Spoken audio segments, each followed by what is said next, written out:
everyone, it's Olivia here from Olivia's Online Tuition, and today we're going to be going through the May 2022 Maths Higher Paper 1. So the paper is linked in my description if you want to kind of follow along with me. All the questions are also timestamped if you want to kind of jump around, or if you want to know what topic a certain question is, everything's going to be timestamped in the description. So yeah, let's get started. Question 1 then, solve 7x minus 27 is less than 8.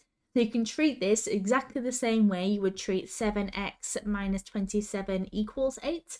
The method is the same, it's just an inequality symbol rather than an equal sign. That's all. So what we're going to do is get x on its own. We need to move the 7 and the 27. Need to move both of those. So I'm going to do first is add 27 over there. So I'm going to get 7x is then less than 35. And then you need to get rid of 7. This is 7 times x, technically, because we don't write times in algebra, because we're funny, lazy mathematicians. So what we're going to do instead of times is divide to move it, do the opposite. So then x is going to be then less than 5. And there we are. That's your answer for 2 marks. On we go. Question 2, write 124 as a product of its prime factors. We want product of its prime factors, that's those factor trees. So we have 124, and what I always do is just start with 2. I mean, you could probably think of a factor that's bigger than 2. And if you can, then, go for it. But I always start with 2. I don't see the point in overcomplicating things.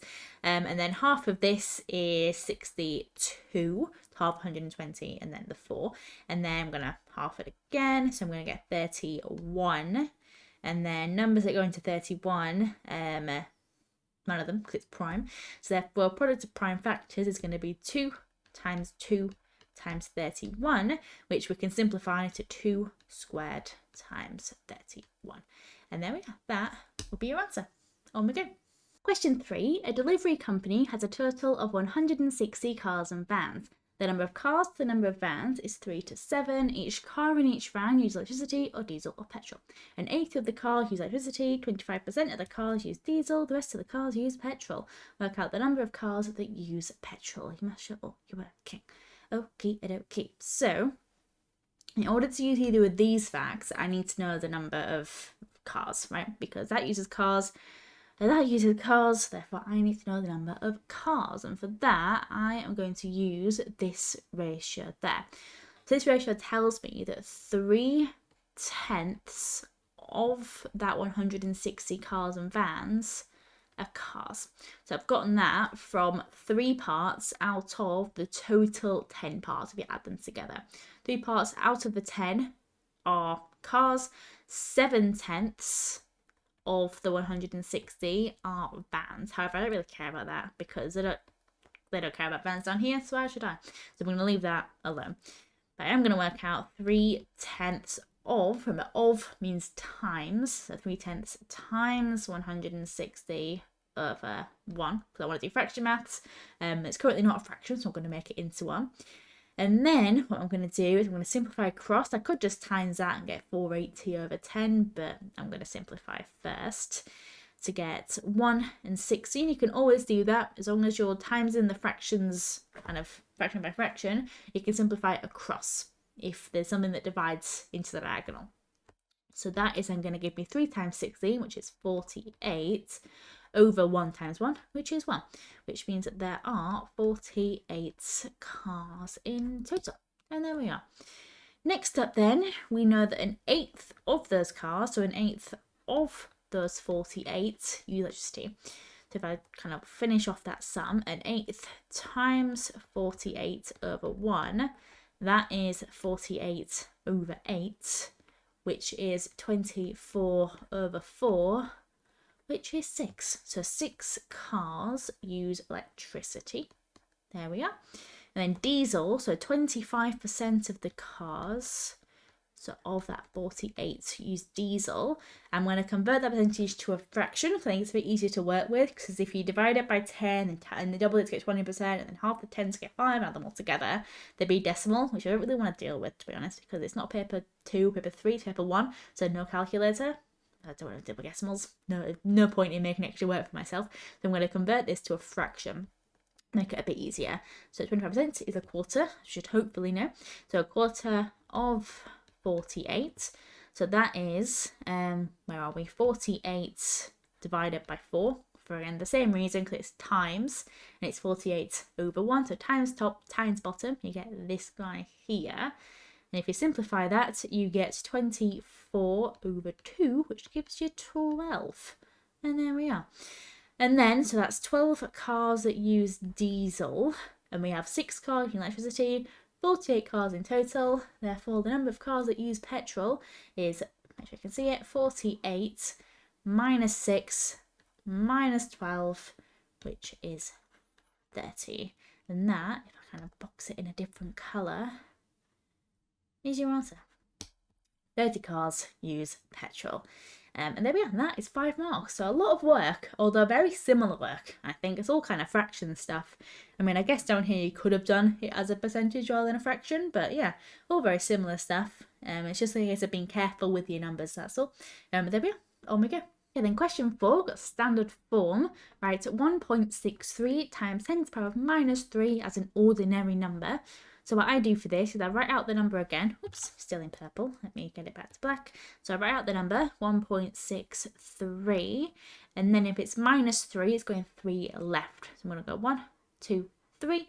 My new decimal point is going to go there. So it's going to be 0. And then there's 2 bumps. 1, 2, which means it's going to be 2 zeros in it. So 0.00163, and that's that. And then it writes 438,000 in standard form, getting ahead of myself. So we need to pick a number between 1 and 10. That's always essential with standard form. It has to be between 1 and 10. The number I can make here is 4.38. That's my number because it involves all the numbers that aren't 0. And obviously 43.8 would be too big. 0.438 would be too small. This is kind of like the perfect fit. And then it's always going to be times 10 because it always is. It's standard form. And then we need to count up how many decimal points or how many jumps it's going to be from the decimal point that we just put in, which is there, to the end of the number, which is going to be 1, 2, 3, 4, 5. So it takes the power of 5. There we are. So 4.38 by 10 to the power of 5. And then part C, work out 4 times 10 to the power of 3 times, can't read, 6 times 10 to the power of minus 5. Okay, so for these ones, do your numbers and do your standard form separately. So we kind of write it out, and if we're timesing things in math, timesing can be done in any order, kind of like adding. So it's kind of like times 6 times 10 to the power of minus 5. So we can kind of reorder this and do 4 times 6 times 10 to the power of 3 times 10 to the power of minus 5. Just kind of reorder it because it's just timesing. It's any order, doesn't really matter. 4 times 6, that's 24. And then times 10 to the power of, remember timesing powers, you add them. So 3 plus minus 5, that's minus 2. Okay. And then obviously this is not in standard form because that is too big. So what I normally do is take it out of standard form, then just put it back in again. That's kind of the easiest way than trying to like mentally shuffle it around. So I'm going to take this out of standard form. So that's going to be, what is that, 2, 4. And then it's going to start here. It's going to go 1, 2 back. So it's going to be 0.24 technically. And then this in standard form is, write it there, 2.4 times 10 to the power of minus 1. So not a very big number, a more small number technically, but that's what it is. And there we are. Just remembering that with this, it's not going from the middle anymore because the decimal point isn't there. The decimal point in this number is technically here. So when you're moving it back, doing it minus 2, it goes 1, 2. And there we are. And that is question 4. And all those all together with 4 marks. 1 for the first, 1 for the second part, and 2 for the final part. There we are. On we go. Question 5. Here is a regular hexagon and a regular pentagon. Work out the sides of the angle marked X. So this is an angles and polygons question. So for this, my favourite equation, my equation of choice, is the sum of the interior angles is equal to the number of sides minus 2 times 180. That's what I'm going to use here. So if we look at the hexagon first, so a hexagon has 6 sides, take away 2 to get 4, which then times by 180, which if we work that out, we're going to get 180 times 4, 4 times 0, 0. 4 times 8 is 32. And 4 times 1 is 4, plus 3 is 7. So 720. And then that means that if I kind of want this angle here, so then I've got, that's the hexagon, isn't it? 1, 2, 3, 4, 5. 1, 2, 3, 4, 5, 6. Yeah, that's the hexagon. Miscounted then. 1, 2, 3, 4, 5. Yeah, that's the pentagon. Now, because this is the hexagon, I kind of want to know this one of the hexagon and then this one on the pentagon, and then it adds to 360. That's kind of my thought process. So we need to get this one. When it's regular, all these angles are going to be the same size. So all I need to do is 720 divided by 6, which I've kind of written that a bit small. So I'm going to move it over a little bit. 720 over 6. And I'm doing all my working because it's a non-calculator. So I'll kind of show you how I would do it. You'll be able to kind of skip past the working if you don't want to see me just doing bust up if you know how to do that. But 6 into 7 goes once, with 1 left over. 6 into 12 it goes twice, and then 6 into 0 it goes 0 times. So that means that that angle there is 120 degrees. And then I'm going to do the same thing for the pentagon. So I'm going to do, if I can fit it all on, that is, I'm going to do 5 minus 2 this time. Oop, I'm definitely not going to fit it all on. Let me shuffle it downwards. There we go. 5 minus 2, which is obviously 3, times 180. Times 180, and that I know is 540.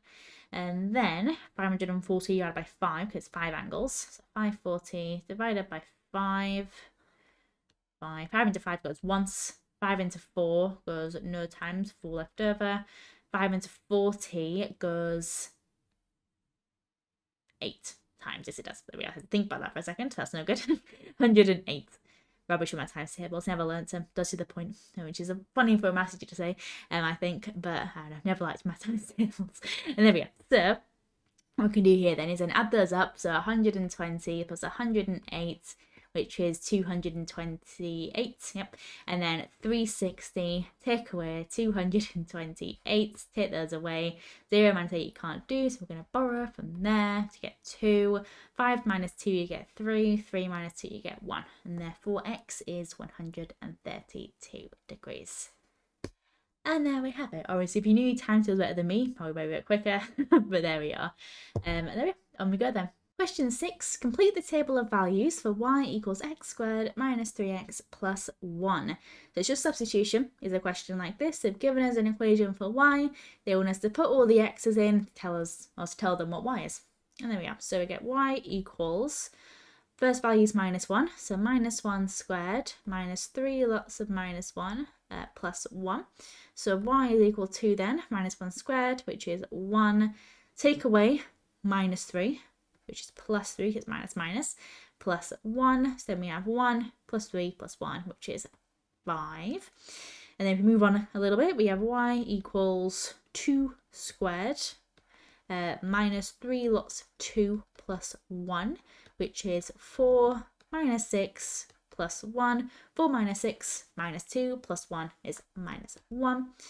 And then we have 3, so we have y equals 3 squared, 9, minus 3 times 3, 9, plus 1. 9 minus 9, nothing, plus 1 is 1. Might notice a passing here. Minus 1, 1, 1, 5. Wonder what that's going to be. Y equals 4 squared, 16, minus 3 times 4, 12, plus 1.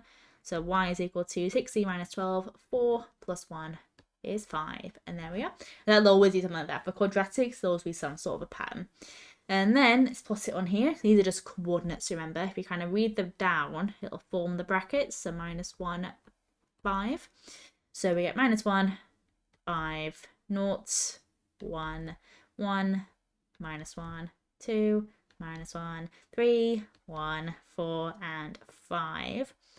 And then, if we try my best to get this relatively nice with my rickety graphics tablet, there we go. I don't think that's too bad at all. There we are. Perfect. Cool. So that is, make sure with this you try and get it really nice, because they're going to mark this kind of with like a machine where they like overlay it and they see what looks good. Obviously, if you make a mistake and you crop it out, it looks a bit messy, it's fine. They'll mark it by hand in that case. But making sure, spend a lot of effort trying to get this really, really nice. And then if I shuffle this down a little bit, the last part of the question, using your graph, find estimates for the solutions of the equation x squared minus 3x plus 1 equals 0. So how is this equation different to this one? Well, they've changed y for 0, so they have made y equal to 0. So whatever they've made y equal to, you plot that line on here. So y equals 0 is this line here. So it's just equals 0, so it cuts through at 0, and if it's y equals, then it cuts through the y-axis, so it goes through there. And then we find where they intersect. So if I get my black pen back out again, it's going to cross over there and there. So I'm going to get x equals 0.5 and 2.5. And there we are. You were allowed a range for this question, depending on exactly where this line kind of ended up, over here and over here. So the range for the first point, if I check the mark scheme, was between 0.3 and 0.5. So mine is fine. And then the range for this one is between 2.5 and 2.7. So there we are. So that's that. And then that was question 6. Cool. On we go. Question 7. Here are two cubes, A and B. Cube A has a mass of 81 grams. Cube B has a mass of 128 grams. Work out the density of cube A to the density of cube B. Give your answer in the form A to B, where A and B are integers. Okay, adokie. So we should know from physics or from maths, that density, which is technically this little symbol rho here, which is kind of like a circle with a little squiggle on the ends. Either that, or you can use capital D, I suppose, if you want to be slightly more basic, I guess. But both work. And density is mass divided by volume. And that is that. So look at the density of cube A. We need its mass and we need its volume. So mass is 81 grams. That's that. Then we need its volume. Remember, volume of a cube. All the dimensions are the same on a cube. So that's 3 there, 3 up, 3 back. So volume of a cube is just times them all together. So 3 times 3 times 3. 3 by 3, 9 by 3, 27. And that is that. And then, what is that? 27 times 3 is 81. So density is going to be 3.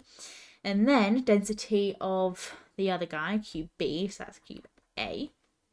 Cube B is kind of the same thing. We have 128 for its mass, divided by the volume, which is 4 by 4 by 4, which is 64. And then this number is double this number, so if I write those, I'm going to get 2. That is then B. So therefore my ratio is A to B. So my ratio is therefore 3 to 2. And there we are. And that is density. Cool, happy days. But integers just means whole numbers. So 3 to 2 is fine. And then we have to make sure you learn this equation. So either rho is mass over volume, density mass over volume, or D is mass over volume. Either or. You need that in both maths and physics. And there we are. On we go. Question 8. The table shows the amount of snow in centimetres that fell each day for 30 days. Work out an estimate for the mean amount of snow per day. So be careful with the word estimate here. It does not mean round all your numbers like it normally does in some other questions. In this case, what estimate means is we're going to estimate the amount of snow that fell kind of on these days, essentially. Because we know that for 8 of the days, the amount of snow is between 0 and 10. That's not very clear enough for a mean. Remember, a mean is the amount of snow that fell. So the amount of snow divided by the number of days. We shall then kind of divide the amount of snow that fell into the 30 days to work out an average of how much snow fell per day for 30 days. So the number of days. So we know the bottom is 30. So let's put that down. We need to work out the amount of snow. But we don't know essentially how much is in this region. Because 8 days was between 0 and 10, but was it 0? Was it 10? Well, technically can't be 10, but was it 0? Was it 9? Who knows, right? So what we're going to do is we're going to take the midpoints. And we're going to assume that the snowfall was kind of bang in the middle of each of those regions, which will often work quite well. Either in the middle, or there'll normally be a day that's lower and a day that's higher that's they're normally going to kind of even out in the middle. But even if it's not, we can't really do much better, can we? And that's why it's an estimate. So the midpoint of 0 and 10, 5, 10 and 20, 15, 20 and 30, 20, not 35, 25, 30 and 40, 35, and 40 and 50 is 45. And then to work out the amount of snow that fell, so the amount of snow that fell essentially on this day is now an average of 5 centimetres, and for 8 days it was 5 centimetres, so that is 40 centimetres of snow across all 8 days, right? That's 40, then we're going to carry on doing that, so 15 centimetres for these 10 days, so 150, then 25 times 7, let's do that, so we have 25 by 7, we'll put this down here. Again, showing all my working just because it's a non-calculator paper, so you can see where I have to do working, where I do things in my head, you know. It'll help someone, hopefully, not just a wasted endeavour. 25 times 7 is 35, and then 7 times 2 is 14, 15, 16, 17, 175. And there we are. 35 times 2, that's 70. 45 times 3 is... do more this again. You might do that in your head. I think it's 45, 90, and then it's 135 maybe. I don't know. Let's check. 15, and then 1 there, and then 4 times 12, 15. Wait, 13. There we go. That was actually 5. There we go. I need to trust myself more. Never do. But yeah. Nothing's ever too easy for doing a method like this. That's one thing to note. You'd never be embarrassed having to do extra kind of workings out. No one's going to see your paper, and if they do, they don't care, right? If the examiners don't care how much working you do, as long as you get the answer right, they don't care at all, right? So then that's how much snow fell. So we need to add all those together. Let's add them all up. So I'm going to write them all in order, and that's going to help a little bit. So I've got then 175, 150. That's those two. 135. Oop, I'll take there. 70 and 40. Shuffle it down again slightly. There we go. And then that's 10. Okay. 7, 14. That's 7, 14, 15, 20, 24, 27. There we are. Then 2, 3, 4, 5. 570. And there we are. And then I need to simplify this fraction. I'm going to get rid of that, and I'm going to get rid of that, which I'm going to give me 57 divided by 3, which, well, 3 into 60 goes 20 times. So 3 into 57 must go 19 times. So the estimate for the mean amount of snow per day, if I could speak a bit louder, would be 19. And there we are. And that is always the way the questions go. The questions are quite common. They come quite a lot. Maths Genie have a really good worksheet on this under averages from group frequency tables, which is this topic technically, which is really good. If you want to practice more of those types of questions, Maths Genie is really good for that. But there we are. And there we are. 19, full stop. On we go then. On to question 9. In question 9, a cube is placed on top of a cuboid as shown in the diagram to form a solid. The cube has edges of length 4 centimeters. The cuboid has dimensions 7 by 6 by 5 centimeters. Work out the total surface area of the solid. Okie dokie. So the surface area is the area of all the faces added together, which is quite annoying because they've chosen a shape that has a million surfaces for some reason. So I guess let's start with the big guy, I guess. So let's work our way around. So if I start at the back, what face have I got here? So I've got 5 by, what have I got? I've got 5 here by 7 along the bottom. 5 by 7, that's 35. So I'm going to write that out. So I've got 35 plus, and if I go around, so I'm going to shuffle around this way, 5 by 6, that's 30. And then if I kind of go around to another one, kind of just going round kind of here, so I'm on the front, 7 by 5, that's 35 again. And then round to the other side, so now on the left-hand side, that's then 6 by 5 again, so that's 30. And then top and the bottom, so bottom is 7 by 6, which is 42. And then at the top would be 42, but they've gotten rid of a chunk here, so I'm going to add provisionally 42, but I'm going to take away wherever this bottom is. So I know that this cube here is a cube, so it's going to be 4 all the way around. So this area here is going to be 4 by 4 by 4. 4 by 4 by 4 is, no, it's not area. 4 by 4 is 16. So I'm going to take away 16 from that. Okie dokie. And then, just because I'm adding them all together, that's all. So 30 plus 30, that's 60. 35 plus 35, that's 70. Plus 42 plus 42 minus 16. 2 minus 6, you can't do. I'm going to borrow. 12 minus 6 is 6. 3 minus 1 is 2. Plus 26. And then, if I keep on going round, 60 plus 70, that is 130. Yep, and then plus 42 plus 26. 130 plus 42 is 172 plus 26. And then I'll shuffle it down again. 172 plus 26, that is 170, 80, 98. Okay. And then the top one, so I've already done the bottom because technically the bottom isn't on the surface, so it's not relevant. We need to add the others. So 16, 16, 16, 16. There's 4 others, right?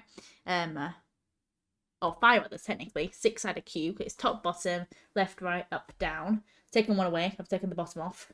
5 left. So they've got 5 by 16. 5 times 16, which is 16 by 5, which is 30 there. 5 by 1, 5. Plus 3 is 80.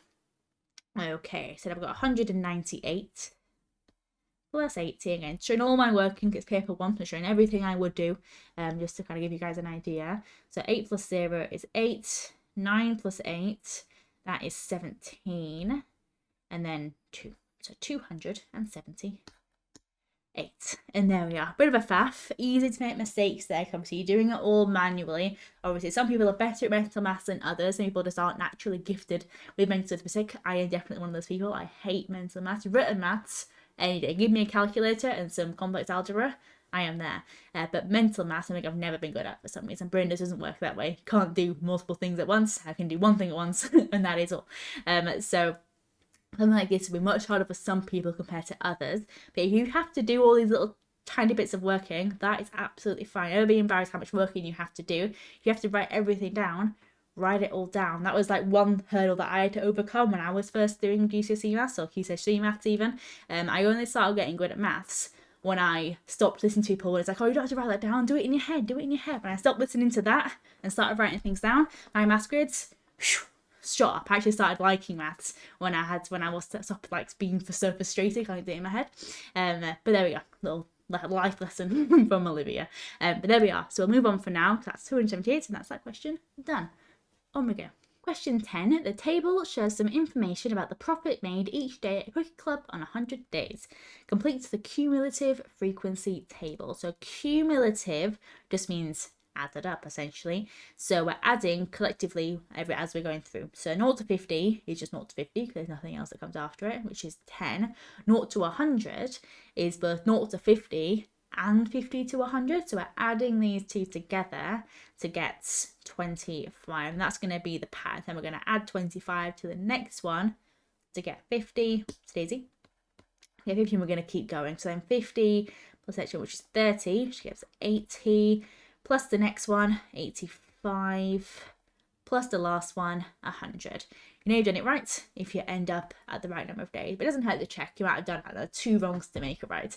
So double check everything at the end, but there we are. That is then 10A. On we go to 10B.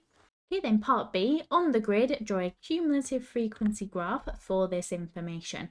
Then a cumulative frequency is the edge of the interval. Middle is frequency polygons, which is not what we're drawing here. So edge of the interval, so 50, 100, 150, 200, 250, 300. Always the edges. By what we've just found, the cumulative frequency. So 50 and 10, 125, 150 and 50, 200 and 80, 250 and 85, and 300 and 100. So you should get kind of like a bit of an S shape. It looks a bit odd in this one because it just looks a bit odd, but it'll normally kind of follow the same pattern. So cumulative frequency is always a bit curvy. So it won't be a straight line, cumulative frequency. It'll always be a bit curvy. And there we are. And that is that. And then part C, use your graph to find an estimate for the number of days on which profit was less than £125. So let's find that first, I guess. Where is £125? That is going to be in the middle of 100 and 150. It's going to be there. So if I do that and I go across, how many days is that? So, okay, so they got to £125 of profit on essentially kind of like the 20, what is that? No, it's not, the 36th day. If you kind of put all the days in order from the ones where they made the least money to the most money, if you assume it's kind of evenly spread on the 36th day. So for the profit less than 125, that's all these days. So that is technically kind of 36 days, including the day when it is 125. And then use your graph to find an estimate for the interquartile range. So remember, interquartile range, which is a different colour for this question. Interquartile range is the upper quartile, which is 75% of the way through the data. Take away the lower quartile, which is, which is, I think I merged it with the Q, there we are, which is, what am I doing? 25% of the way through the data, going crazy, but ever since. So if we're looking at 100, that's quite easy, isn't it? Because that's the nice round numbers. A quarter of, a quarter of 100 is just 25. So that's going to be here, which is already 4 actually, I think, isn't it? Yeah. So that's 100. Okay. So a lower quartile, that is 100. And the upper quartile, which is at 75, which is there, is going to be this number here, which is, what number is that? 150. That's going to be 175. 175, 18, 185, 19, 195, yeah. So goes up in 5, just double checking. So that's 175, 180, 185, 190 there. So that is 190. Therefore, the interquartile range, take these away from each other, interquartile range is going to be 190 minus 100, 90. And there we are. Cool. And there we are. That is question 10. On to question 11. Question 11. Cormac has some sweets in a bag. The sweets are lime flavoured or strawberry flavoured or orange flavoured. In the bag, the number of lime sweets, the number of strawberry sweets, the number of orange sweets is 9 to 4 to x. Cormac is going to take at random a sweet from the bag. Probability that he takes a lime flavoured sweet is 3/7. Work out the value of x. Okay, this is kind of a similar method than the one we saw earlier with the cars question. So probability is just what they will have done to find this is 3 is like the number of lime flavoured sweets out of 7, which is the total number of sweets. However, this could be 3/7, so they could have simplified it after they found the original one to get 3/7. So it could have been 6/14, right? Or it could have been 12/28. We don't know. It's going to be a multiple of this. We don't know exactly what multiple it's going to be yet. Does that make sense? So what we can do is we can find our own probability. So we know that 9 of the sweets out of out of the total that we know, which is 9 plus 4 plus x, that's going to be the same probability as this 3/7 here. So we've got it in the same way. They've done the number of sweets that are lime out of the total. We're also doing the number of sweets that are lime out of the total. We just have kind of different information, right? So what we can then do is, okay, so to get 9 on top here, if we times this fraction by 3, we would still have our fraction being the same, 9/9 plus 4 plus x. That's going to equal then 9/7, 14, 21. Okay. And then if we kind of equate them, 9 equals 9, and 9 plus 4, plus x equals 21. 9 plus 4, that's 13, plus x equals 21. So 13 plus what makes 21? 13 plus 7 makes 20, therefore x must be 8. Voila. And that is that. And that is question 11. So that is ratios. And ratios can be the smallest. It could be automatically just what it is, or it could be multiples of it, right?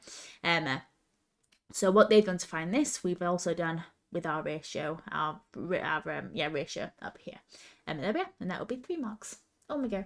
Question 12, express 0.11717 recurring as a fraction. You must show all your working.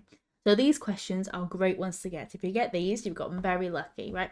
You should know the method for this. If you don't know it already, learn it, because it comes up all the time and it's always the same. No thinking required with these questions. It's just a case of you learn the method, remember the method, you then do the method when you see the question. So first thing you do is you let the recurring fraction in equal x, so 0.117 recurring, and then we want to get the recurring segment kind of on its own. So 10x, so times both sides by 10, and we're going to get 1.171. I always like to keep it as the same number of decimal places all the way down. You don't have to, but that's what I like to do. And then we're looking for two that are the same decimal place wise. That's 117, this is 171. Not the same, therefore I'm going to keep going. So then times it by 10 again, 100x equals 11.717. We're going to keep shuffling it one along. Remember this goes 0.117, 17. So I'm just keeping on moving it one along every time. And I'm still not good, because that's 117, that's 171, that's 717. No good. Then we times it by 10 again. So I'm going to get 1000x equals 117.171. And there we are. Now I have evens. I have 171 and I have 171. Okay, so now I'm going to take those away from each other. It's always take away, no matter what. I'm going to do 1000x minus 10x equals 117.171 take away 1.171. And that is going to give me 990x, and this is going to give me 116, because essentially just take away the ones, because these are all going to cancel themselves out, all that big long decimal. There's 117 minus 1. And then I want to get x on its own, so I'm going to divide down by 990, so I'm going to get x is equal to 116 divided by 990. Then we're going to simplify this, because why not? So if I divide top and bottom by 2, I'm going to get 58 of, what is that, 445. No, I'm not. 450 plus 45 is what it actually is. 450, as I said. I keep saying mental maths, I hate it. So 495, there we go. And then from here, can we simplify that again? Maybe. Let's have a look. 8, 9, 10, 11, 12, 13. Doesn't divide by 3. The way I can check that is if I add these two digits. If it is a multiple of 3, I'll divide by 3. So I think, honestly, I think my thumb there. I mean, you don't really have to simplify it at all. I haven't told you to. So you don't really need to. So I'm just going to leave it there, actually. Maybe even with this one. Could do that. And if there's anything else that goes into both of them that I can't spot, then, you know, go right ahead. So I'm going to leave it. And there we are. And that is question 12. Cool. Omega. Question 13. A right-angled triangle is formed by the diameters of 3 semicircular regions A, B, and C, as shown in the diagram. There it is. Show that the area of region A is equal to the area of region B is equal to the area plus the area of region C. Okie dokie. No information here, no numbers. Don't we all love questions with no numbers in? Let's have a think. So it's a right angled triangle in here. So it's got to be this Pythagoras SOHCAHTOA. Those are the two right angle things we know, right? And there's no angles, therefore it shouldn't be SOHCAHTOA because there's no angles. You always have angles SOHCAHTOA, don't you? So Pythagoras, most likely. So let's write Pythagoras out. That's going to be C, because I always do the longest side of C, and then A and B. It doesn't really matter whichever way around you label these, as long as your longest side equals that. So in this case, I would have A squared plus B squared equals C squared. So whatever letter you put on here has to equal that. So you could have done A, C, and B, actually, matter of fact, but it doesn't really matter. So where to from here? Let's find the area of A, I guess. So the area of a circle, as we should hopefully know, is pi r squared. But these are all semicircles, so pi r squared divided by 2. Okay. So then area is of A. So I'm going to do A, like A in brackets. Let's do pi times radius. We don't know a radius, but we do have C on this line, so let's just do half of C. Why not, you know? But that's the diameter.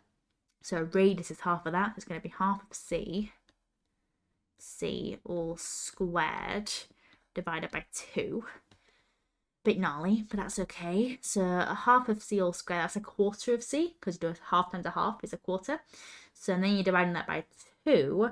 So a quarter divided by 2, or times a half, technically, is an eighth. So I'm going to get area equals pi times an eighth C squared is what I'm going to get. Okie dokie, cool, that's far. Doesn't help me much so far, but I'm assuming it's all going to come together at the end, hopefully, maybe. So then that's A. B is going to be a very similar story. So if we have then the area of B, can we see that? Let me just look downwards. So then we have the area of B, which is similar story, pi times, or B actually matches up this time, isn't it? So half of B all squared over 2. That's going to be the same thing, pi times an eighth B squared. Then the area of C is also going to be the same thing, because they're all the same, aren't they? So it's all going to be a pi times a half of, in this case, A is on C, half of A all squared over 2, which is going to be pi times an eighth A squared. Oh, not a half. What am I doing? An eighth A squared. There we are. So, okay, then we're told the area of region A equals the area of region B plus the area of region C. Let's add those all together, I guess. So the area of region A, that is pi times an eighth C squared, then equal to the area of region B, which is pi times an eighth, keep writing a half, don't I? An eighth B squared, plus C, which is pi times a half. A half, it is not A square. What am I doing? There we are. So eighth, all eighths. And because they're all eighths, let's just times it all through by 8. Gone, gone, gone. And you know what we can also do? Divide through by pi. Gone, gone, gone. And we're left with C squared equals B squared plus A squared. Pythagoras theorem. So it must be true, because Pythagoras theorem. Pythagoras theorem is always true. So it must be true. Yeah. So this plus this must equal this. Oh, this equals this plus this must be true, because it's equal to Pythagoras theorem, and we know that's true because it's Pythagoras theorem. That's not going to lie to us, is it? Pythagoras isn't going to lie to us. He's our friend, right? He's not going to lie. So it must be true. And there we are. If you ever do this and you get a formula that you know is true because you learnt it and that is fact and that is true, then whatever they're saying must be true. I don't make the rules, so I'm not going to prove Pythagoras theorem. I'm not Pythagoras, right? I don't need to prove that. All I need to know, all I need to prove is that this is right, and it must be, because I got that, and I know that's right. So there we are. Weird question, but hopefully that makes sense. I've done some maths, kind of unrelated maths, Pythagoras theorem, and I've ended up with it. So, kind of merely by fluke. So I didn't need my Pythagoras theorem in the end. I didn't actually use this at all. I just did some maths and I wound up with it. Happy days. Cool. And that is that. Hope that makes sense. If you have any questions on that, please let me know in the comments, I guess. But that's just what it is. We did some maths. We got an accepted theorem. So we're done. Cool. On we go then. Question 14. On we go. That was an odd question. I quite enjoyed that. On we go. Question 14. Here is a speed time graph. Work out an estimate for the gradient of the graph at t equal 2, which is there. So how do we find the gradient of a curve? We take a tangent. So let me get my straight line to you now. So to find a tangent, you want to be really careful with tangents because they're very easy to mess up. Very easy. So what you want to do is you want to lay your ruler out so that it's barely touching this line, and I mean barely touching it. It's only touching it really lightly at just this section here. So something like this, ooh, that's not a straight line. So something like this, which I see quite often, that would not be a tangent. This is touching it at kind of way too many points over here and not enough at our point over here, right? So people think, oh, that's good enough. It's hard to make it good enough, right? And even something, it's just the trick of the line. If I curve it slightly, if it wants to, oh, I have two options. Great. Okay, let me redraw this then. Disaster striking. Okay. So if I redraw that, okay, something like this. This might be the best that I can do on here because my system, as you saw, is quite limited. But obviously, in person, you have all sorts of stuff at your hands. So you want to make it so that kind of this line here will be the perfect tangent for just beyond this point. So about here be the perfect tangent because it's only touching it very lightly, not really touching our point, which is a bit annoying. And I can't really change it because I have two options. But that's what. So just make sure it's really, really careful. That's what you need to do. And there we are. If I try one more time to get it a bit better. Yeah, I guess that's good enough. It's touching it right. It's kind of doing too much, but it's all the way over here as well, which is a bit too much. So you want to make sure it's really lightly touching it. But anyway, so from there, it's just gradient time. So gradient is changing y, changing x. So we do change in y, which is, let's do... I'd quite like a point that works quite nicely, but none of them seem to do so. So that's like halfway through that box. So I'm going to remember that. And that matches up with, I'll do t equals 2, because that's a nice one here. There. Okay, okie dokie. So change in y then. So this y up here is, what is that, 4.9? It's like halfway between 4.8 and 5. So that's 4.9 up here. And then this down here is something awkward, I think it's 2.8. Okay, and then this guy there is 2. There we go. So if I take these away from each other to find the change in y, I'm going to do 4.9, take away 2.8.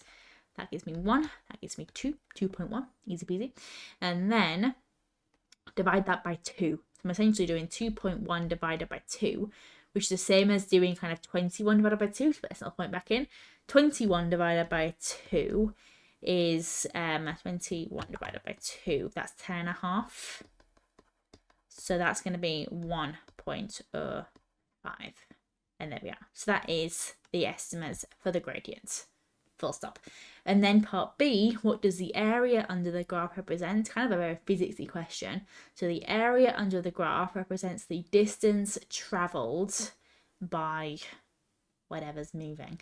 So distance travelled. That's a physicsy thing to learn.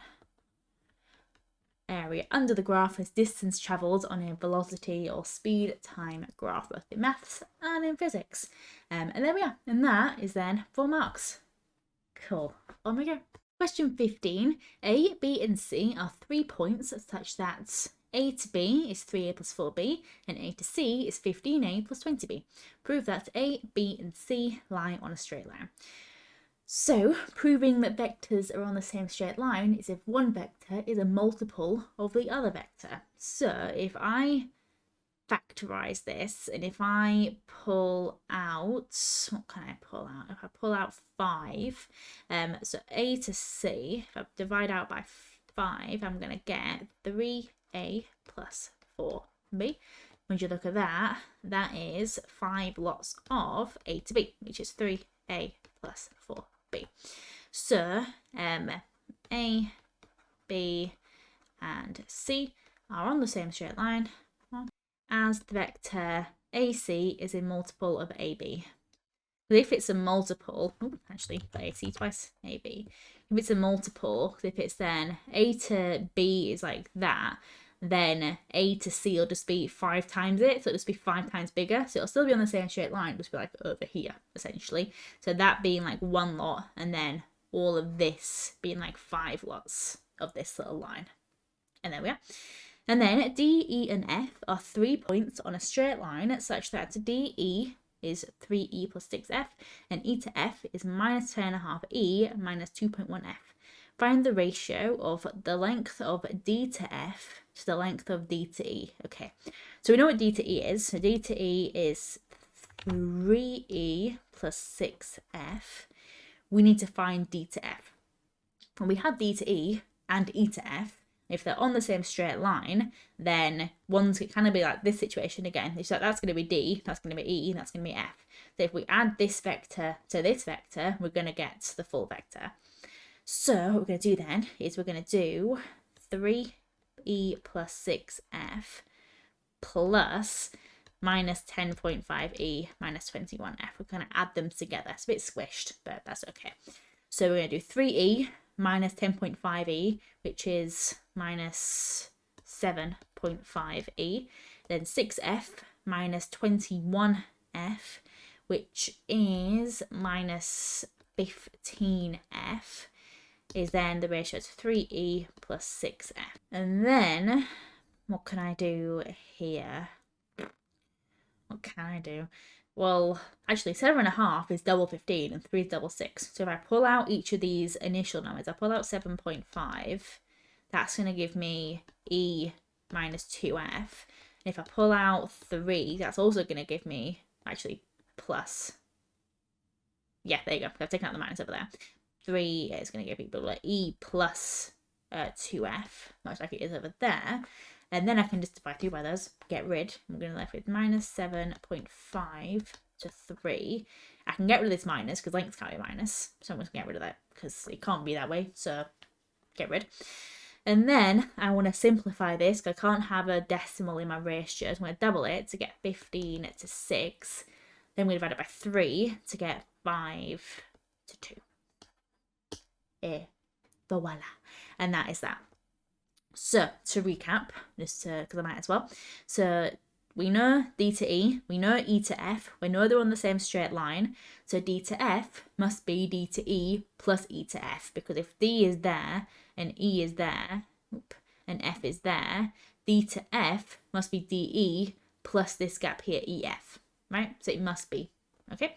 So, if I then add those together, I get minus 7.5E minus 15F, and that is then in proportion to, in the ratio to the length of DE, which is just this one given to us, that guy there.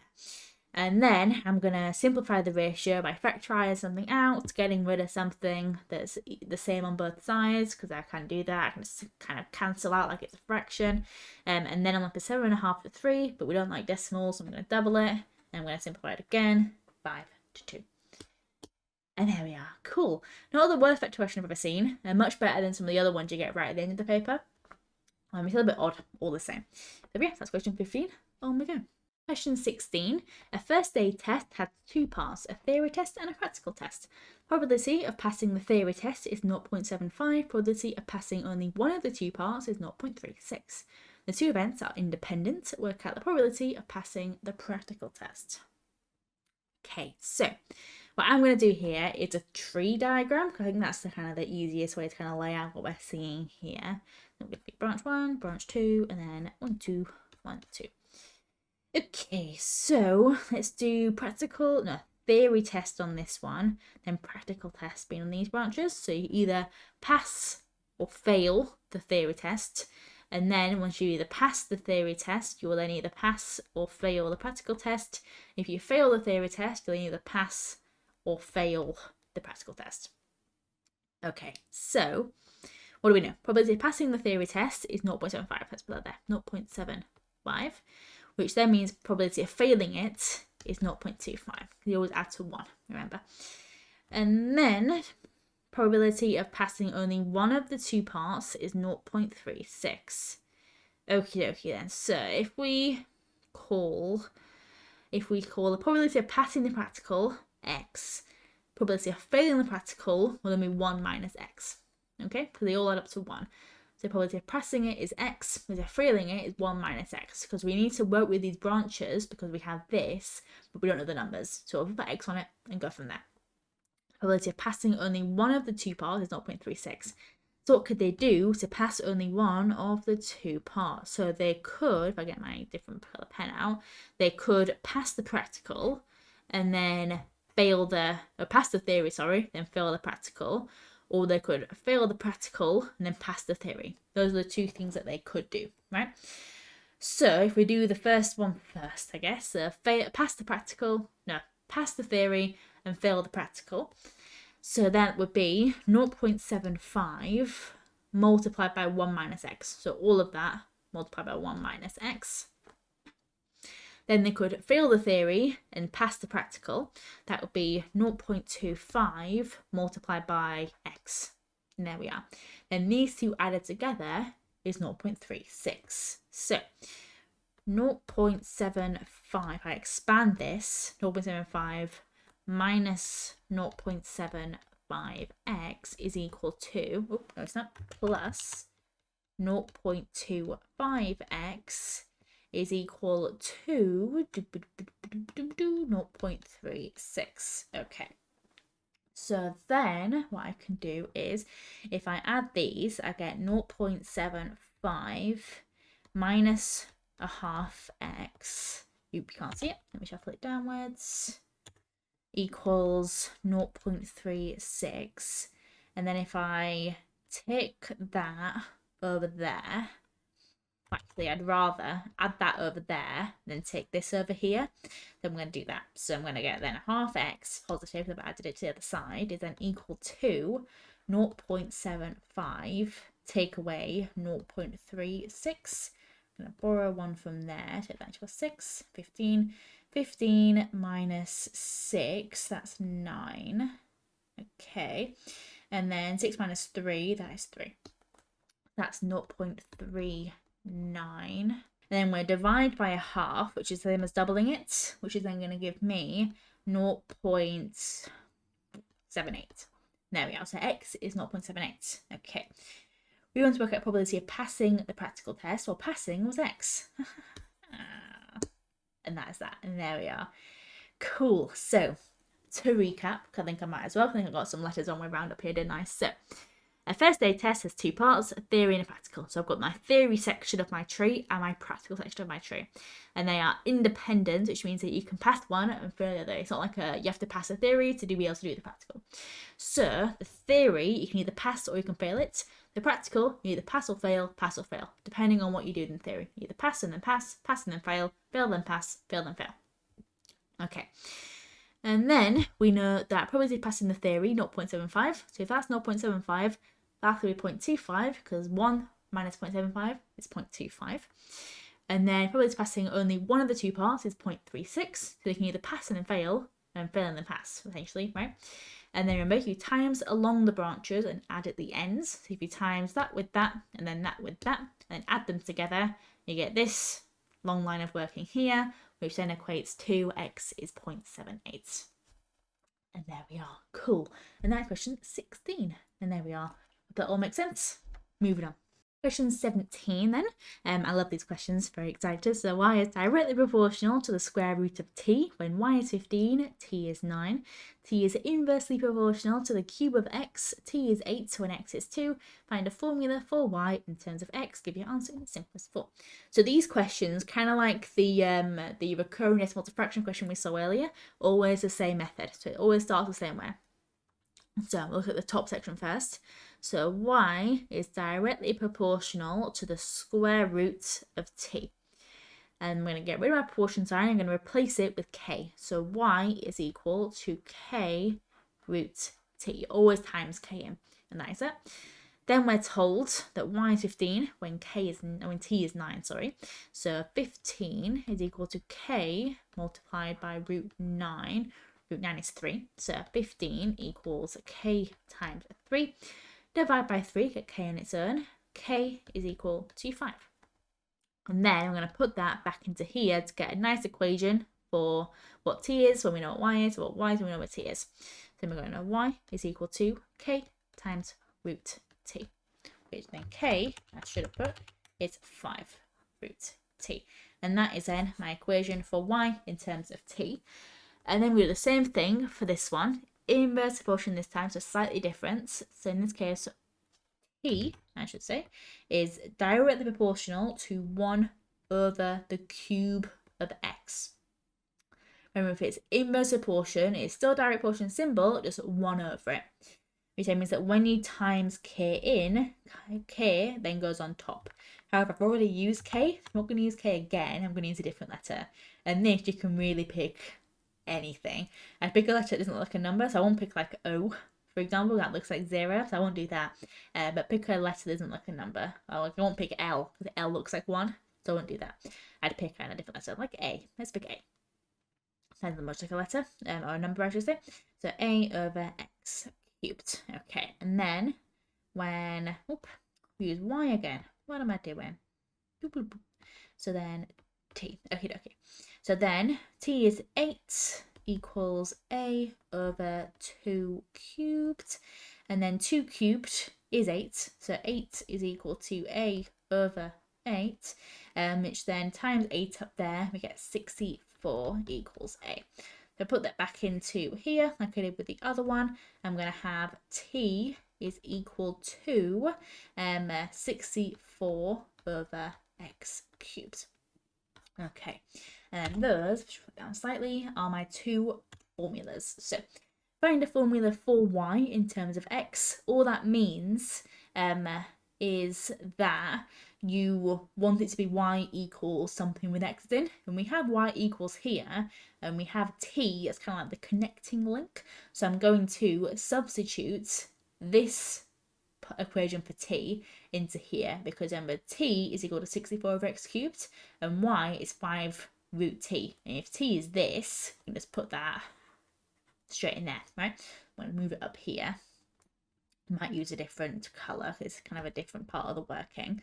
So y is then equal to 5 root 64 over x cubed.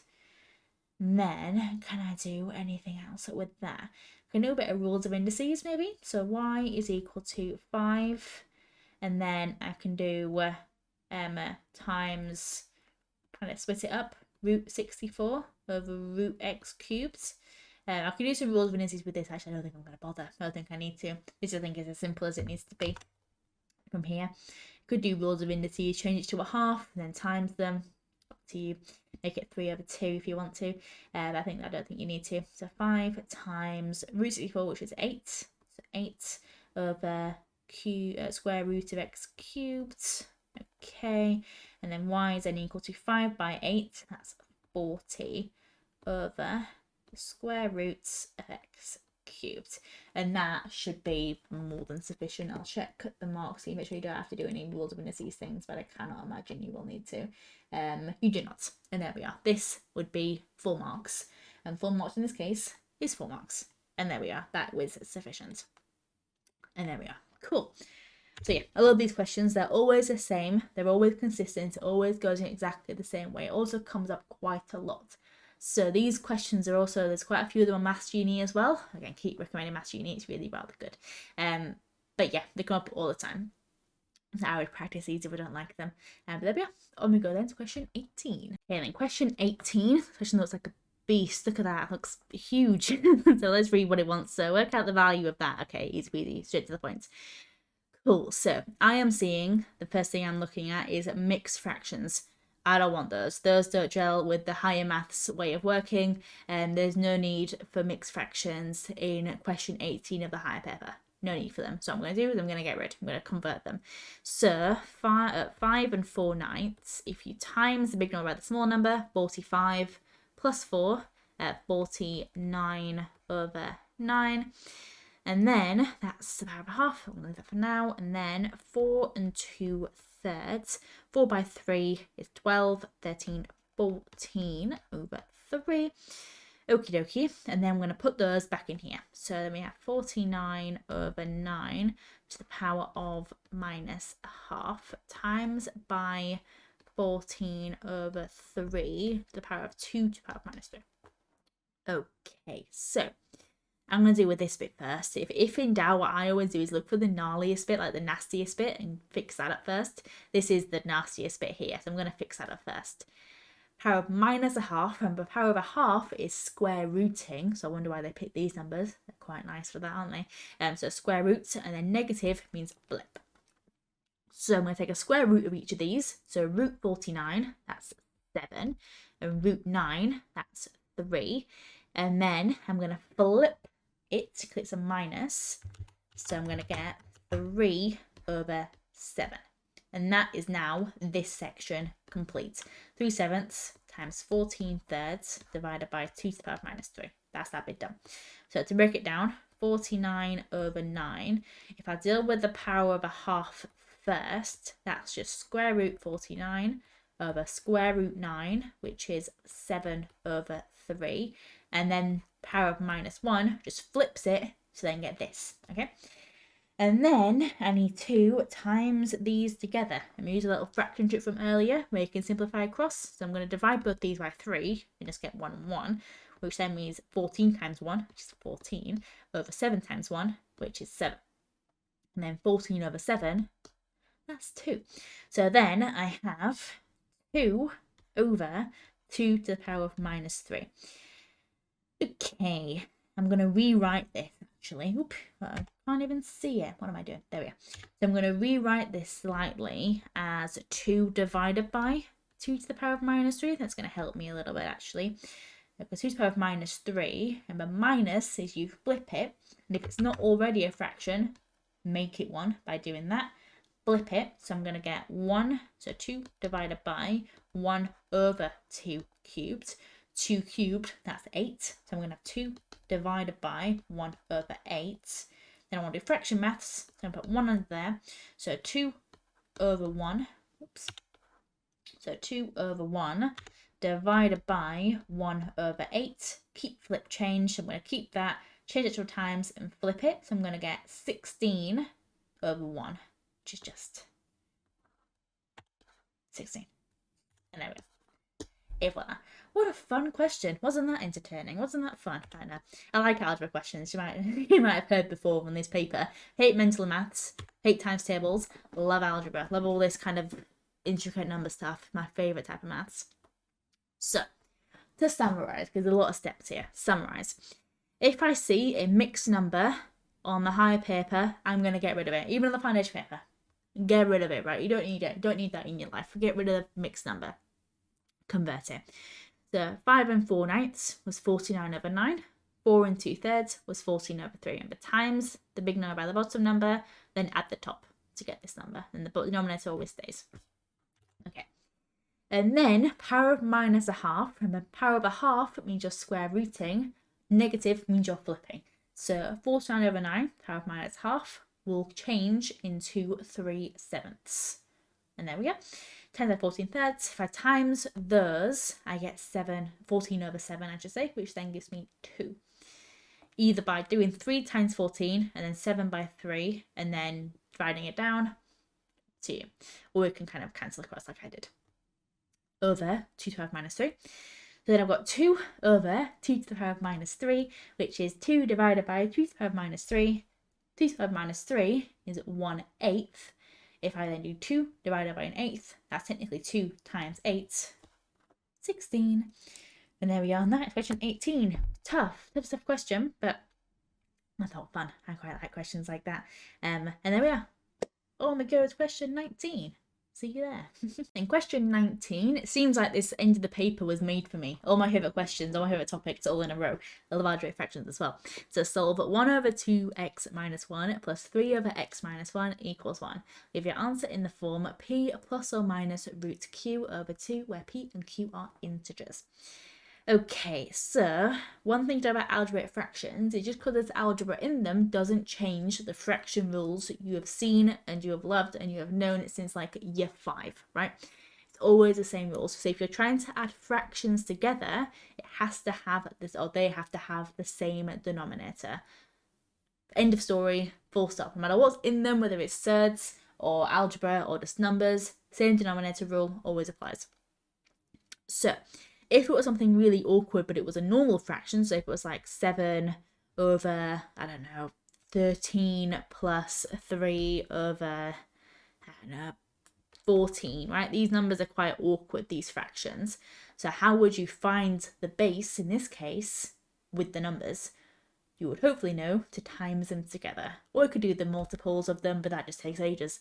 So don't do that. Times them together. And the same thing that we do here, times them together, is the same thing we are going to do here.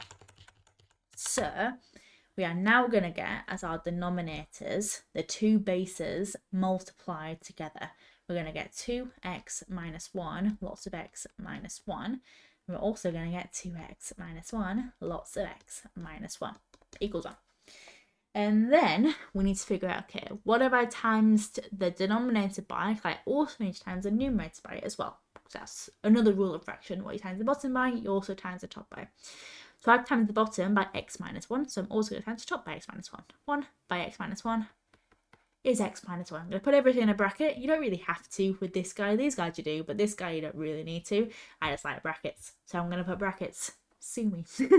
And then second fraction, having fun with this question if you can't tell, I multiplied this by 2x minus 1. You have the top by it as well. So 3 lots of 2x minus 1. Okay. And then what we need to do is then add the fractions. Do the original plan. We were only doing this multiply down here to inevitably be able to add them. So now I've done it, I'm going to add them. So I'm going to get then x minus 1 plus 3 lots of 2x minus 1 over 2x minus 1, x minus 1 equals 1. And then I'm going to expand the top, expand the bottom, so I can get something that's a bit more neat and tidy. So x minus 1 plus, 6x minus 3 over 2x times x, 2x squared, 2x times minus x, minus 2x, minus 1 times x, minus 1 times minus 1, plus 1 equals 1. And then x plus 6x, that is 7x. And then minus 1 minus 3, that's minus 4 over, if I should pull it downwards, over 2x squared minus 3x plus 1 equals 1. Okay, and then what do I need to do from here? I don't do anything else with this fraction. This fraction's done, so I want to get rid of it. I don't want the fraction anymore. I'm done with it. I've done all I can. I'm going to get rid.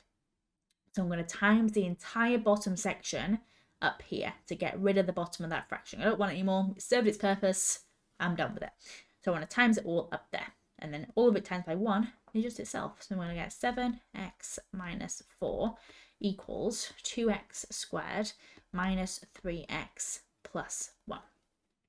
Because it's just times by 1, it's all just itself. And then this is looking a bit quadratic-y. So if it's looking a bit quadratic-y, like it is here, then make it equal to 0. That's always a good kind of a rule of maths to follow. If it's starting to look a bit quadratic-y, make it equal to 0. And a quadratic is number squared at x squared, plus or minus a lot of x, plus or minus a number. Okay, x squared, x number. So we're going to take 7x over, I'm going to add 4 over. So I'm going to get 2x squared minus 3x minus 7x is minus 10x. 1 plus 4 is 5. Does that simplify? No, it does not, so I'm going to leave it. Will it factorise? Probably not, because it wants it in the form this, and this does not look like factorised form to me.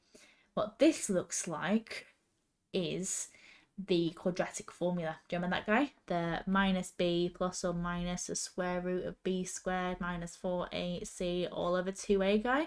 It's got that same plus or minus. It's got a 2 on the bottom. It's got a number up front. It's got a square root. Looking very similar. So I'm going to use this on this, I think. I could try factorising it, but it won't be in the right form. So I think I'd have to waste my time if I died to what factorise. It wants me in this form. So then, so minus b, remember it just goes in order. That's a, that's b, that's c. Actually, I'm going to use a different colour, actually. It's the next stage of the working, isn't it? I'm going to use purple. So that's a, that's b, and that's c. So you have minus b. B is already minus, so I'm going to change the sign, make it positive. So that's then 10 plus or minus the square root of b squared, so 10 squared, so 100. Take away 4 times a, which is 2, times c, which is 5, all divided by, if I shuffle it, all divided by 2a, which is 2 times 2, which is 4. Okay, then to simplify this, so I'm going to then do 10 plus or minus the square root of 100 minus 4 times 2 times 5. What is that? That's 2 times 5 is 10, times 4 is 40, so 100 minus 40, that is 60 over 4. Okay, and then, let's have a think. I would quite like to leave it like that, but the form isn't telling me to do that, is it? It wants a 2 on the bottom, so I'm going to have to divide top and bottom by 2, but I can't do that yet because there's no 2 in front of this guy, right? And I can't just write the 10 without doing this guy, who's going to feel left out.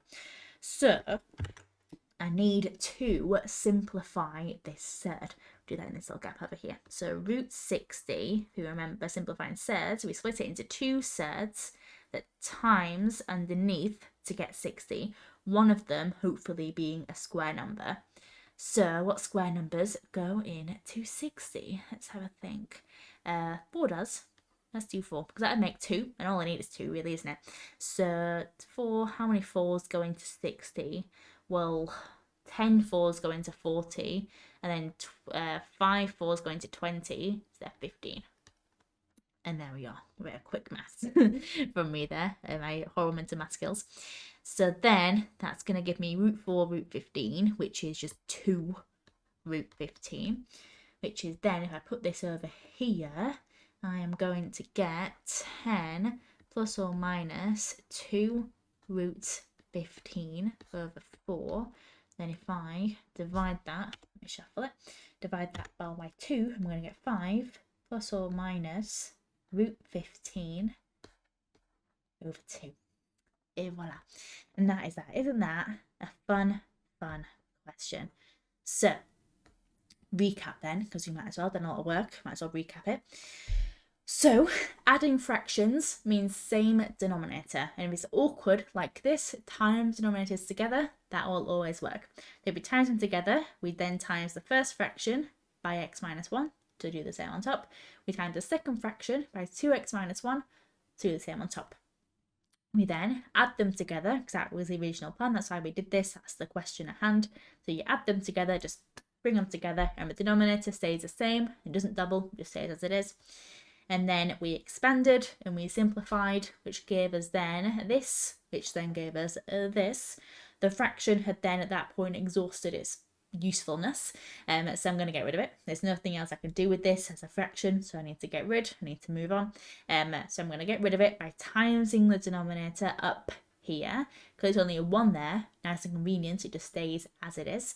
So then I'm going to get the numerator here equals the denominator, so the denominator has gone up there.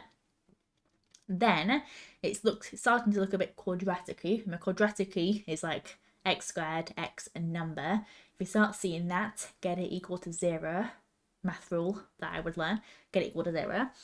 And then this, I would, in an ideal world, at that point factorize, but in the question, something told me that I can't do that, right? And this format here looks a lot like that guy there. So I'm going to put it into the formula and see what I get. So I did that, put it into the formula, and I got 10 plus or minus root 60 over 4. But I wanted to divide it all by 2, and I couldn't do that yet because there wasn't a 2 in front of root 60, and I can't just make it root 30. That's unfortunately not how thirds work. If it was, much easier, but it's not, so I can't.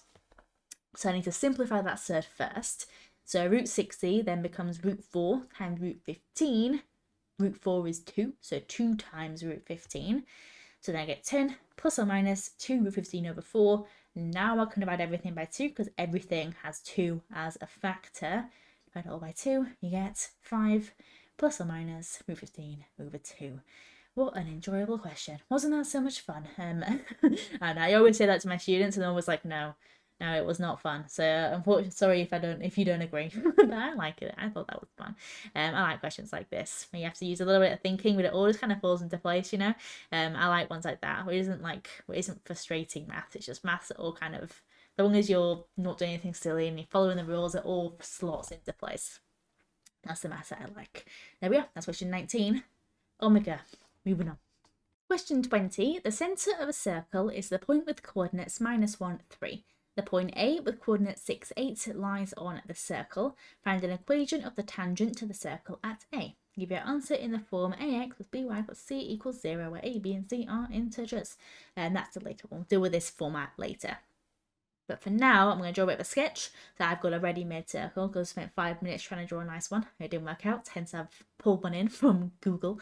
So I've got a circle, but in your notes, just draw a circle. That'd be very neat, as long as you can tell it's a circle.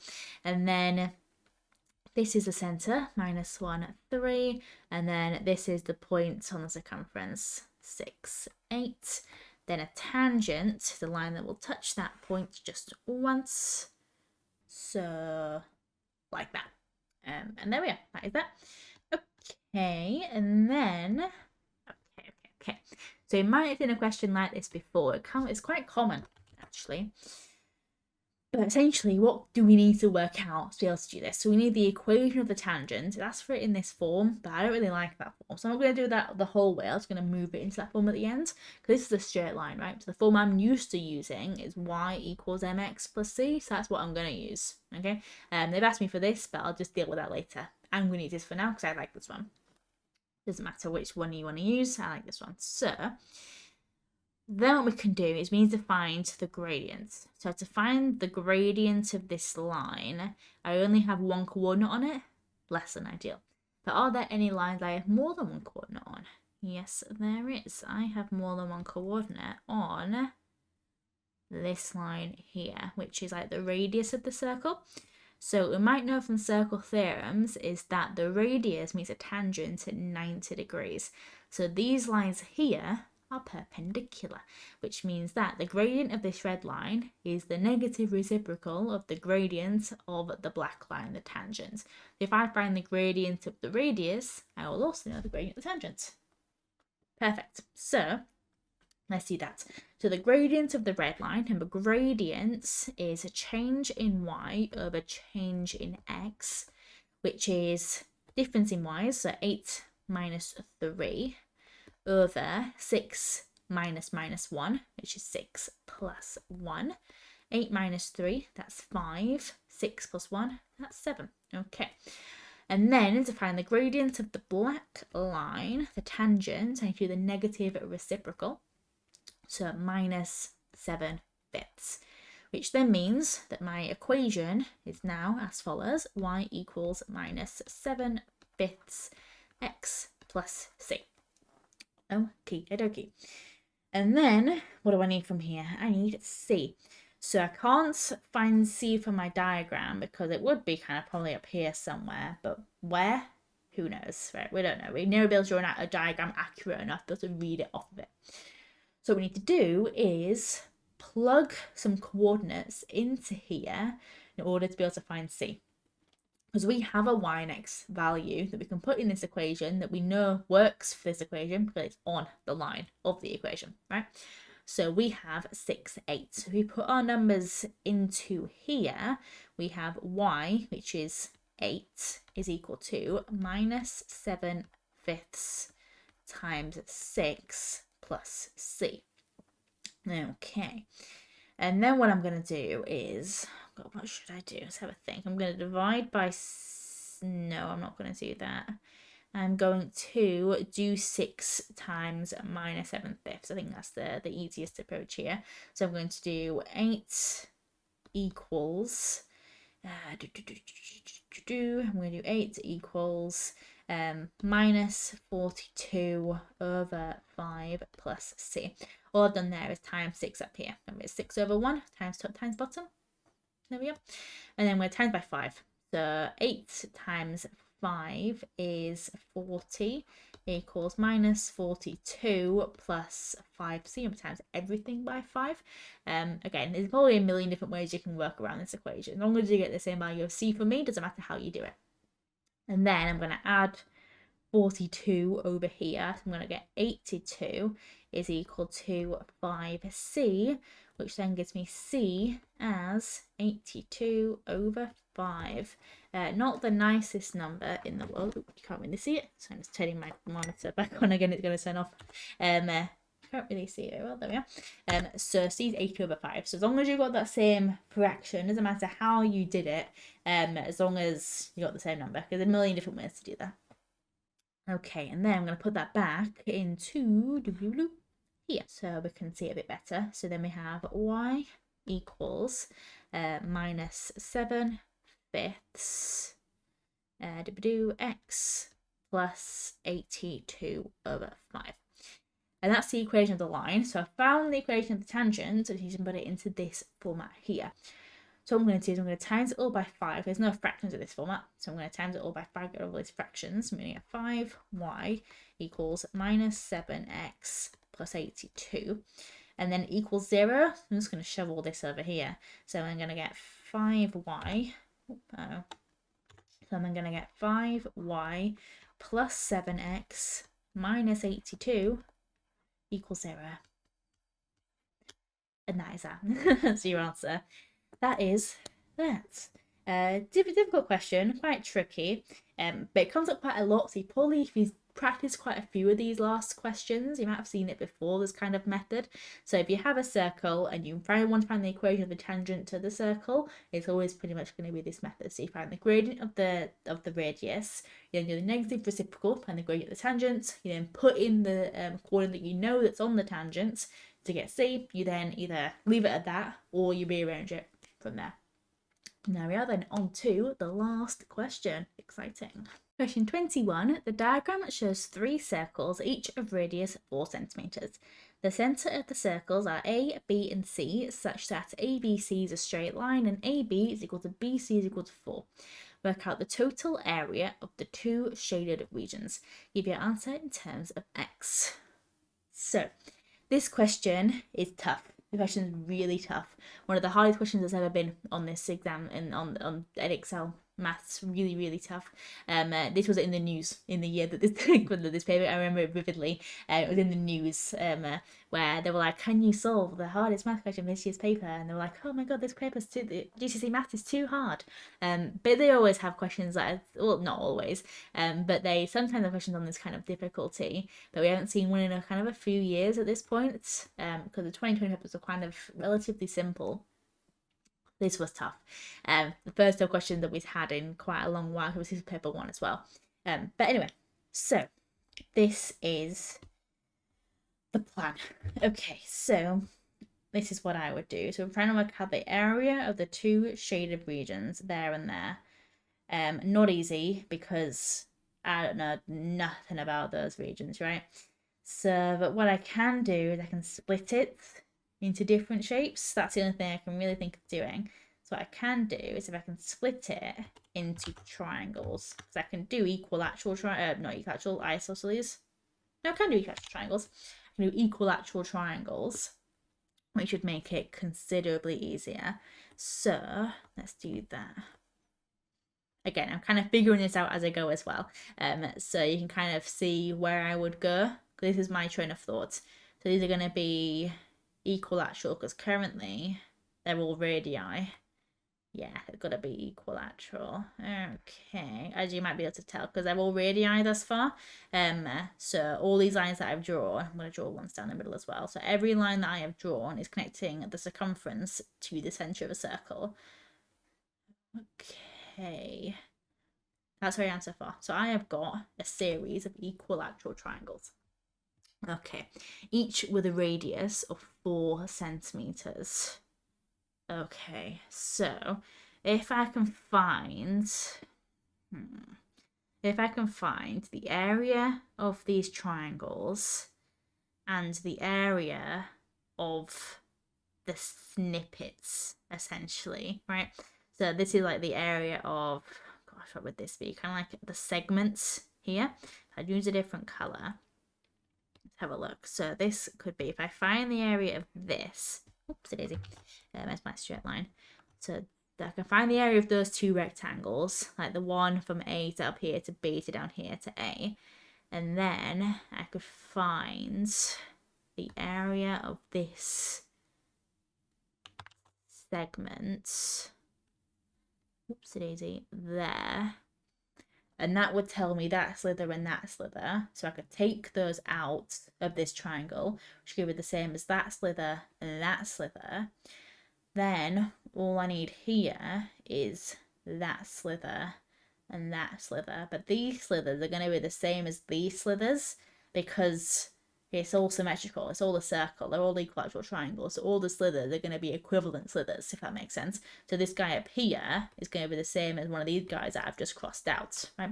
They're going to kind of add those on from the sections that I've taken off over here. So I find the triangle, take off these white slithers and add on the grey slither. Making sense? Are we following?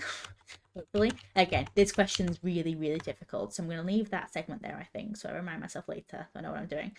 But first things first, I'm going to find the area of the triangles. That's what I'm going to do. So the area of the triangles is a half AB sine C because they're equilateral and not right angle. So it's not a half AB anymore. Half base height. So area of a triangle is, let's have a look. So half times 4 times 4. Remember, all these are radii, all these black lines. So they're all 4. Times by sine of, it's an equilateral triangle, because again, they're all radii, so they're all equal, sine of 60. Okay, and then area of a triangle is a half times 16, and then sine 60, just throwing another layer into this question. Do you know your sine, cosine, tan tables? This is how I do it, so I'll put it over here. So what I do is 0, 30, 45, 60, and 90.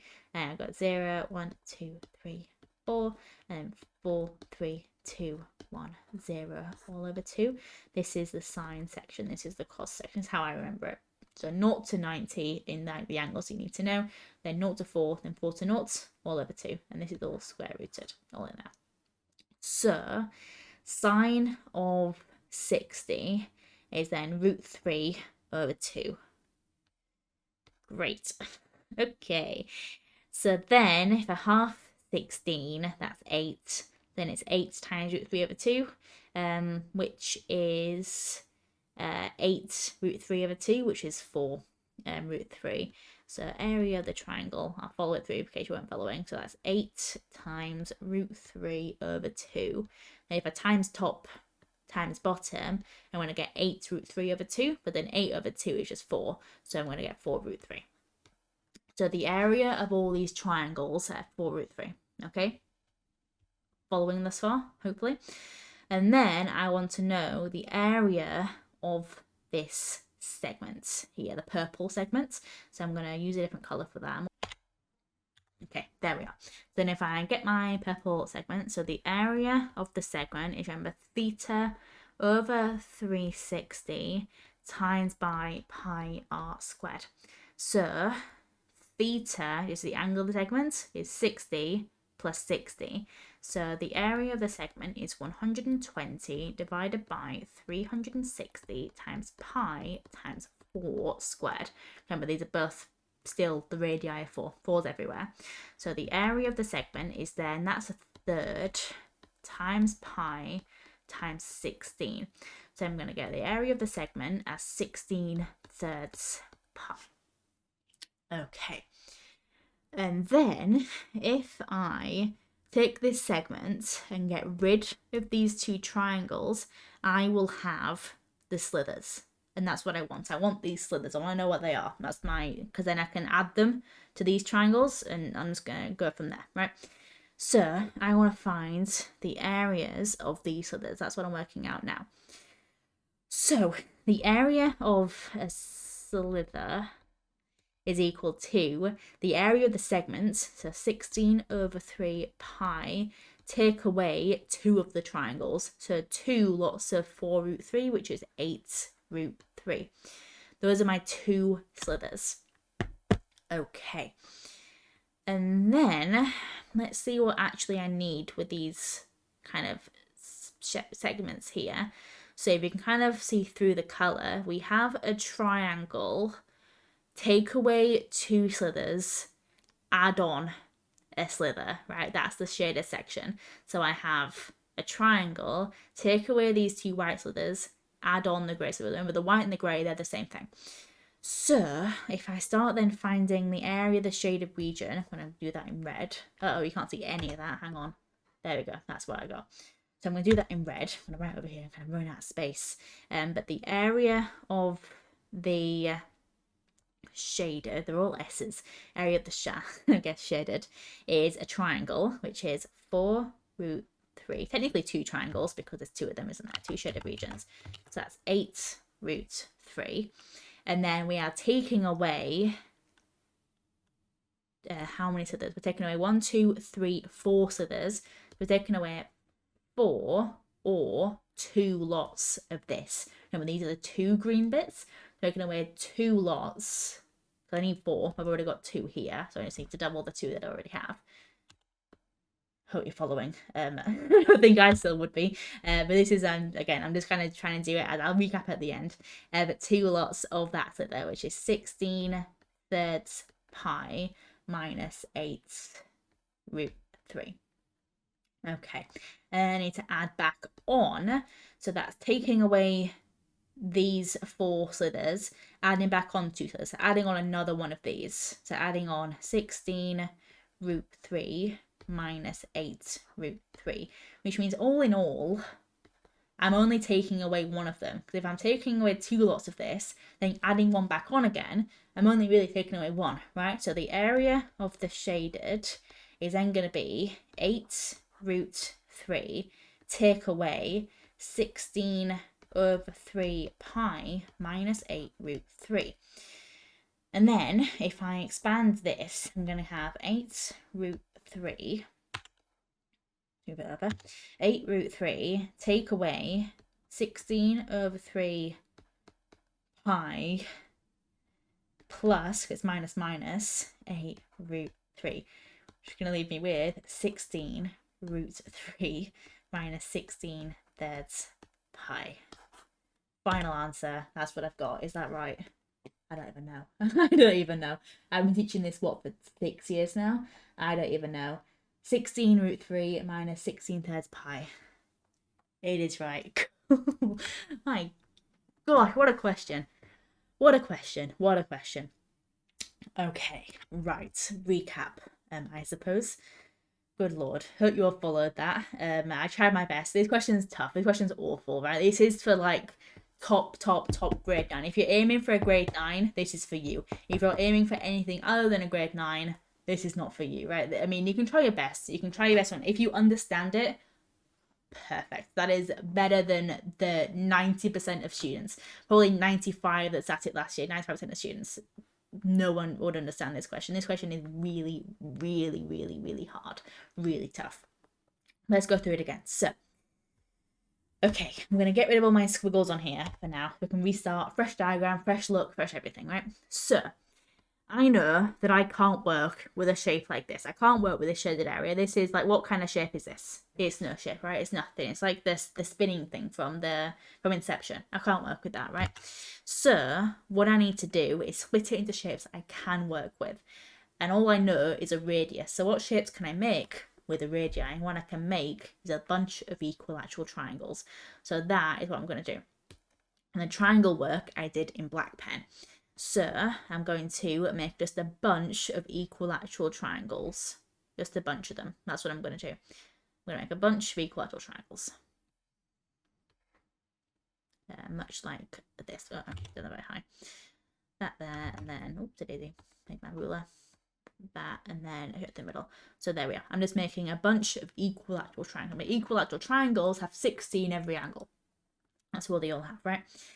And then if I look at this shaded region, I have one of the triangles, take away 2 of these little slithers, added on another little slither, right?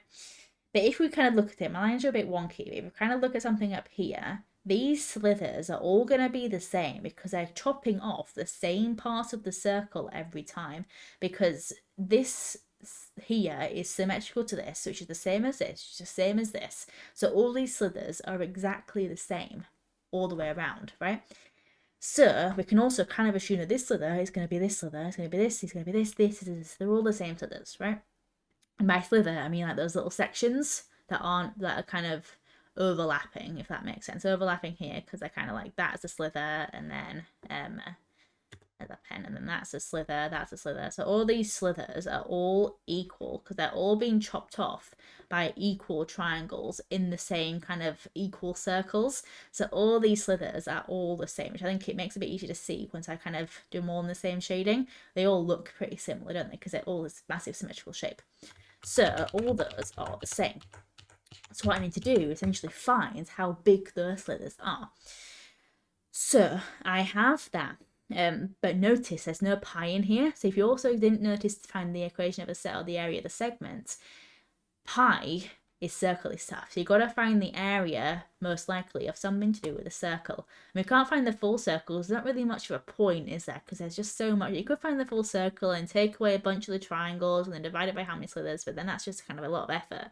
So what I would do is what I did in purple, and I found the area of a segment, which is, or a sector, I should say, which is this section, here. I could have done the same on the other side, like here, here, and then, oh, hang on, not that one, that one, that one, and then that one, because they're the same, remember, all symmetrical. Doesn't really matter which one I pick this one. Because remember, that is 60, because it's equilateral, and that is 60, because it's equilateral, so therefore 120 overall. And then that is that. So all I need to do then is just work out my area of the segments, because then I have two slithers. I've gained the knowledge of what a slither is, right? Because I've taken away these two triangles, the two triangles being 8√3, from my segments, 16 over 3 pi, to get to my two slithers. So the 1, so the 2. So I'm treating them in groups of 2, right? So one group of slithers, one group of 2, is 16√3 pi minus 8√3. So this is technically 2 slithers. Let me write it down a little bit. That is 2 slithers. Okay. And then what I then did was work out the area shaded region. Because now I kind of have everything, right? Because if I look at just one kind of section, so if I get a colored pen out again, if I look at one triangle plus the rest of the shaded region, which is like this little section out here, right? Oops, the line tool's still out. This little section right here, right? So we might be able to see it is one triangle plus a slither, take away 2 slithers, right? We're adding on the grey slither and we're taking out the 2 white slithers because they're not in the shaded region. We don't want them, they're not in there, right? So we're adding a slither and we're taking 2 slithers, which is what I did in the red section. So I took the triangle, because there's 2 of them, so I kind of doubled it all. But you kind of do one and then double it. I treated it double altogether. So 2 lots of the triangle, which is this, take away the slithers. I've got 1, 2, 3, 4 white slithers that I need to take away to get the overall grey section. Remember, 2 slithers is this. So if I need to take 4 away, I need to double this to get 4. So then I'm taking away 4 slithers and I'm adding 2. Because I'm adding 2 grey ones. So I'm adding 1 lot of this because one lot of this is 2 slithers, right? So I'm adding this on. But if I'm taking 2 away of that and I'm adding the same thing on, I'm only really taking 1 lot away. So I'm taking 2 of it away and then adding 1 back on again. I'm only really taking 1 away. So I'm going to do the 2 triangles, take away 1 lot of slithers. So 1 set of 2 slithers, right? Because I'm taking away 4, but then adding 2 back on again. So I'm only really taking away kind of 1 set of 2 slithers, right? So then that gives me this, which then leaves me with this. Absolutely horrid question. Really, really, really hard. Hopefully the colour coding has helped a little bit at least. But there we are. That's the paper. Cool. Oh my god. And that was that. So that was May 2022, paper 1, the higher paper from Edexcel. If you enjoyed, feel free to like, subscribe, leave a comment, all that good stuff. I'm trying to post one of these kind of a past paper walkthrough every week, so subscribe if you want to see more. I normally do the sciences. I've done maths in a long time, so it's been a bit weird to kind of dip my toes into maths papers on YouTube again, whereas I teach maths more often than science, but haven't really done one of these walkthroughs of past papers in a while, so I've been a bit rusty. It's taken me 3 hours to record this, hence why the temperament, the lighting in my room is very different, because it was sunny when I started. It is no longer sunny. But there we are. So I will leave you there. Have a lovely rest of your day, no matter what time of day you're watching this. And yeah, see you in the next one. Bye.